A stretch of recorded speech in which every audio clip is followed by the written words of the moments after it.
Hi, staff. I am going to do a short introduction video on the School City of Hammond Code of Conduct. I am by no means an expert on this, but I'm going to just do a brief introduction because we haven't really had a chance to talk about it. And with limited time in meeting and different things like that, I thought it'd be nice to do a little bit of an intro so you know what I'm going through when I'm making decisions and things that I'm referring to when I'm talking about the Code of Conduct. So I'm going to show you a little bit with my binder how to access these resources in your Team Drive because I did not print out the pages and you don't have it set up the same way I do. You can feel free to print those pages and set it up that way if you want. I don't think it's quite necessary. It's easier for me on a day-to-day basis to use it in the binder format instead of online. If you have any questions, please shoot me an email and I'll answer them the best I can. As a district level, we are meeting once a month to review this and to iron out different things. One thing that is super important is to make sure you are documenting student behaviors individually in your classroom when you're doing things. You don't have to do it for every kid, just like we've done in the past. On the district level, they are going to probably come out with a form that we have to use district-wide. Right now, the one that we're using is okay. But for legal reasons, we have to have something that's more uniform because not everybody does it the same way. We're probably doing things pretty uniform or pretty okay. So it's not like we're doing something wrong, but they just want to make sure that they're doing it okay. So what we're doing right now is the Code of Conduct. So the binder looks like this. And then right now I have it tabbed with different things that help me out. So the first part of it, there's different sheets, and I'll go through that in the Team Drive. But the beginning is a little bit of an intro. I have tabs for the behavior, and they're color-coded with green sheets and purple sheets. And then the back kind of goes through the definitions of different things, like disruptive students, bullying, attendance, trying to think, acceptable use for technology, searches and seizures, discipline, makeup work, things like that. So I'm not really going to concentrate on the white pages today as much as the day-to-day discipline, which is my green and purple pages. So the first thing that I do, and I'm going to screen share some of this in just a minute so you can see it better. But in my purple pages, which I don't know that they're purple on your sheet, but I'm going to show them in a minute, which I have tabbed here that are some of the handy things. Say things like attendance, class disruption, bullying, harassment, physical behavior, drugs, weapons. So on one side, it says district behaviors, like responsible, respectful, safe, what the offense is, a definition of it. But then what important for me is it lists the types of offense. If it's a type 1, type 2, type 3, or type 4, if I can recommend the student for expulsion based on that, and if I have to get law enforcement involved. So for example, I'm going to go to physical behavior because that seems to be the thing I've been documenting the most. So it looks like this. So I'm just going to read one description. So minor physical aggression. Physical contact by pushing, shoving, biting, spitting, kicking, or hitting, or other contact that causes or may cause injury that is less severe in nature. If between 2 or more people see fighting, examples of this may include pushing or shoving. If it's grades K to 5, it's a type 1 or 2. If it's grades 6 through 12, it's a type 2. So then that's where I have to start for discipline. So I flip to my green chart and I look at type 1. Type 1 offenses. For type 1 offenses, school officials shall refer to level A of the discipline ladder. So I have to start here, and then on the discipline ladder, it tells me where I start. So that's my green pages I have tabbed. See attachment D. So that's this next attachment. If similar violations occur during the same school year, the intervention moves on to the next level of the ladder. So for example, so if this kid does this minor physical aggression and I started at A, but they keep doing it over and over and over again, it goes up the ladder. You just don't automatically go to A and stay at A forever. It keeps going up the ladder. Students shall not be recommended for expulsion or referred to law enforcement for type 1 offenses.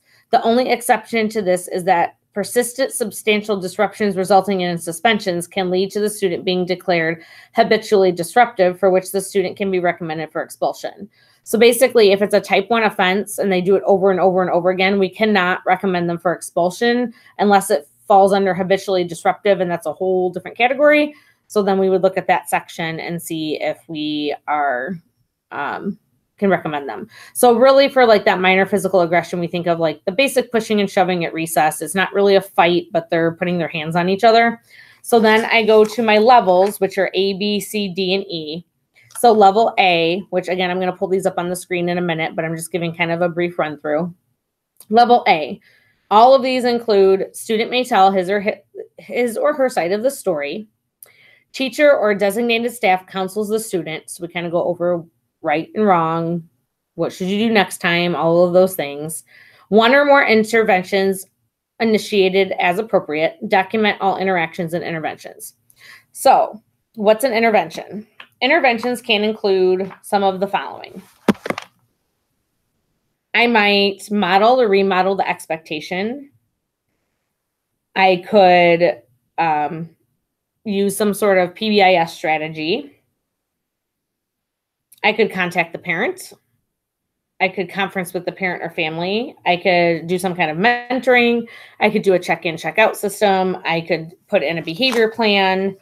All of those are considered interventions. We're not talking about the consequence. So in step A, I could just talk to them. If I'm going to add an intervention, one of the interventions is contacting the parent. As I move up the ladder, it is required to contact the parent and do an intervention and do some more things. So level B is actually doing an intervention. Level C starts with in-school suspension. Level D is in school and or out of school. And then level E gets into your expulsions. Now, anytime we suspend a student out of school, automatically we have to put a behavior plan in place. So anytime we get to any out of school suspensions, we will be putting behavior plans in place, which we have already done for our kids that fought. So now I'm going to screen share. So if we go to, because that was a lot of information. This video is not going to be that much longer, but I want to make sure you know where to find it. So if I go to my team drives, you're going to see I have a lot more information than you. But if you go to, I created a folder that's Code of Conduct Handbook specifically. If I click on it, you're going to see all of these different documents. So what I referred to was the discipline ladder and the types of offenses. So some of these, if I go to Code of Conduct table, I don't know if I put the same one in here twice. That's why I'm going to look at it because I don't remember how it was shared. Okay, so the Code of Conduct table, this is those purple pages that I was telling you about. It's going to take a minute for it to load. So if you look at these pages, this is going to tell you those things that I have to look at. So it starts with tardies and goes on and on and on, and it tells you the type of behavior it is. So then if I go to types of offenses,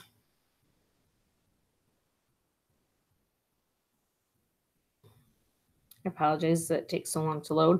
This tells me what type of offense it is. So type 1 is basically, for the most part, this is for the most part type 1 offenses in level A.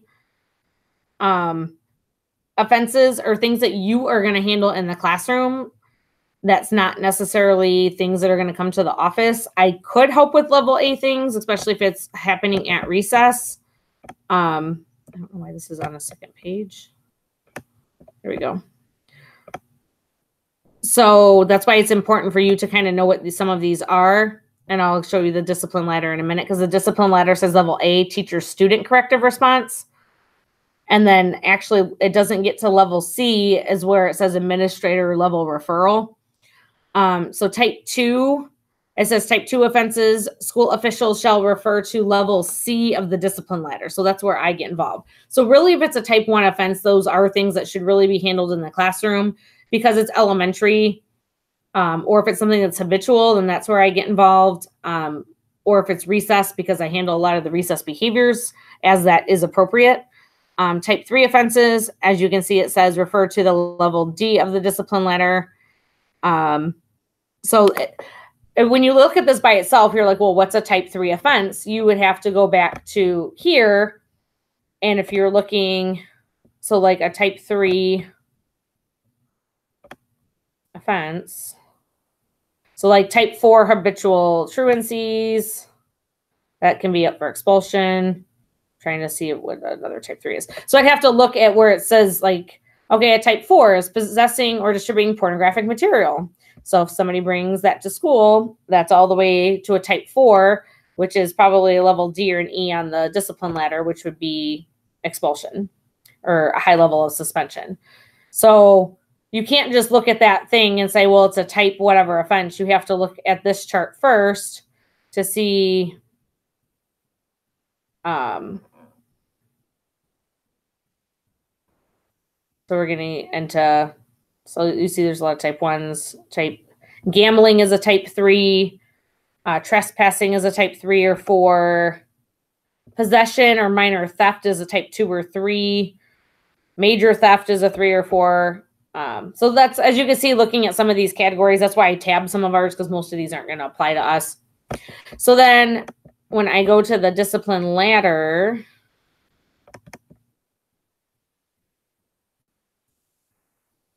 so first I have to look at this page to figure out what they did and how it fits into the code of conduct. Then I figure out what type it is so I can figure out where it goes on the ladder. Isn't that fun? So eventually, to an extent, you would need to do the same things with classroom interventions. So levels A and B are really things that, as a district, they intend for you to handle in the classroom, which you guys already do. So keep in mind, this is not new information. This is stuff you guys already do. They're just putting labels on it. So level A, I kind of already went over. As it progresses or it's a little bit higher level, the only step is we're going to get maybe Karen Zucro involved, getting Sarah involved once we have a counselor, which I still haven't heard anything about. Maybe the nurse involved. We might put more interventions in place. Maybe we're trying, preferential seating. They're having their desk in a different spot in the room. We're trying a different lunch arrangement, depending on what the different things are. All those things that we already try for those students, those are the things that we do, but we have to document it. So like when you're doing those things, that behavior tracking sheet is so important because we have to document it and make sure that we're putting down dates and times and what we're trying and what's working and not working. Notice it's saying that one or more interventions are initiated as appropriate and document all interactions and interventions. So it's that paperwork trail. And this is also where we might put in those behavior contracts as well. So then when it gets to level C is where the administrator gets involved and beyond. Again, not that I'm not going to help you. I'm not saying that. I'm just pointing out that what the district expectation is for A and B. We kind of, I hate to say do our own thing here, but that's really what it is. I will always support you in the levels A and B. But if you sent a kid to me because they were crawling on the bathroom floor and they've done it 3 times, but you've never contacted the parent, I will probably send them back to class and ask you to contact the parent. So generally that doesn't happen here because you usually take that initiative to do that. But that would be an example of a time that's not something, that's not an office managed behavior. That is a teacher managed behavior. Unless of course, they punched somebody in the face and then they were bleeding, then obviously then that has escalated from an inappropriate behavior to a minor physical aggression, where then I would handle those behaviors. So that's kind of the code of conduct in a nutshell. It's a lot. So I just want you to know how I've been handling discipline a little bit differently. When we met for PBIS, our categories are a little bit different. You will notice when you're going through the 14 or so of the thing, insubordination is not one of the categories. You have to kind of really analyze their behavior and think about what are they doing.